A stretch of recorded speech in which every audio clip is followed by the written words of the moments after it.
Well, it seems the Ground Zero Mosque project has succeeded in dividing America like a shovel going through a pumpkin. Even the president has an opinion. Well, kind of an opinion. And now the story has gone worldwide. Everybody's waiting to see what happens. We all know that if Islam can get away with a stunt like this in America, it can get away with anything. People keep framing this as a religious freedom issue, but there's a difference between practicing your religion, which everyone has the right to do, and rubbing your religion in people's faces as a triumphalist political statement, which is what's happening here. I'd be interested to know just how bad an insult has to be before it's no longer protected by the First Amendment. After all, the Second Amendment gives Americans the right to bear arms, but in practice you need a permit to walk around packing hardware, and not everybody can get one, despite the Second Amendment. Also, I can't help wondering if Mayor Bloomberg's unwavering support for this project is less about his commitment to religious freedom and more about his business interests in Dubai, where his company is attempting to establish itself as a major supplier of Sharia financial services in the Middle East. Maybe somebody should ask him. Liberal commentators keep telling us this is not really a mosque at all, it's just a community centre and a prayer room, and it's not even at Ground Zero. Well, a mosque is both a community centre and a prayer room, and the mosque part of this building will occupy the top 2 floors, which means it will overlook the scene of conquest, which is why the site was chosen. When the governor of New York offered to help them find an alternative site, they wouldn't even discuss it. Moving it somewhere else would negate the very purpose of building it, which is to rub 9/11 in America's face. If they can't build it there, there's no point in building it anywhere else. Nobody knows where the money's coming from, and nobody wants to say.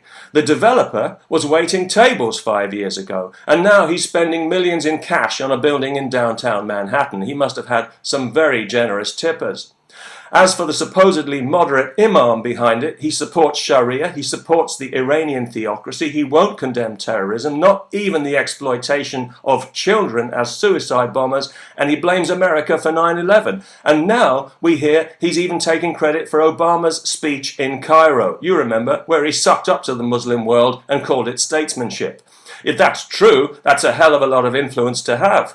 I wonder if he had anything to do with the president's recent Ramadan speech, where he praised Islam's role in advancing justice, progress, tolerance, and the dignity of all human beings. Yes, President Obama actually said those words, and with a straight face. No wonder so many Americans think he's a Muslim. That's the kind of thing only a Muslim could say, or a European politician.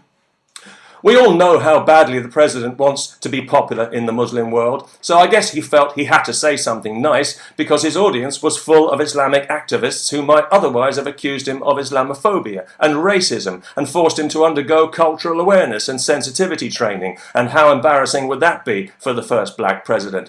But whoever provided him with that PC garbage ought to be fired on the spot, because it makes Obama sound as if he has no respect for the intelligence of the American people, which is as good as saying he wants to be a one-term president.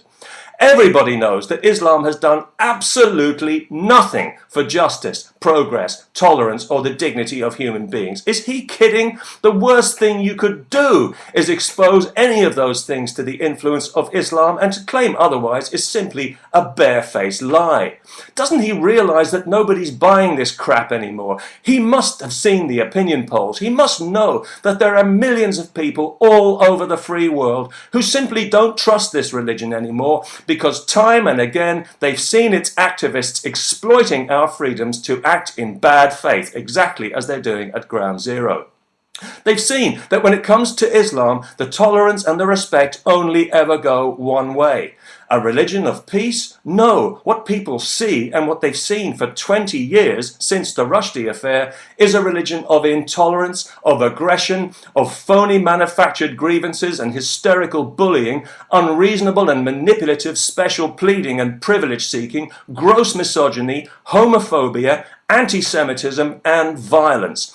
Anyone who speaks out against this religion can expect to be threatened with physical violence. Everything about it is confrontational. That's why it's unwelcome in the West, because it has made itself unwelcome. And that is what President Obama should have told those Islamic activists if he wants to call himself any kind of leader of the free world. And he should also have told them that this mosque is making their religion even more unwelcome. So building it has got to be just about the stupidest thing that any Muslim could want to do, unless they were acting in bad faith, and in this case they most certainly are. But that's no reason for idiots to go around abusing and assaulting people because they happen to be Muslim, as has happened a few times recently, because this issue is causing consternation among Muslims as well, some of whom, to their credit, have actually spoken out against it and condemned it as unnecessarily provocative. And predictably, one woman who did so in a meeting in New York was afterwards threatened over the phone. Classy. Still, if nothing else good comes out of this mess, at least it's given PC liberals the chance to stand up for something for a change, which must be quite a bracing experience for some of them.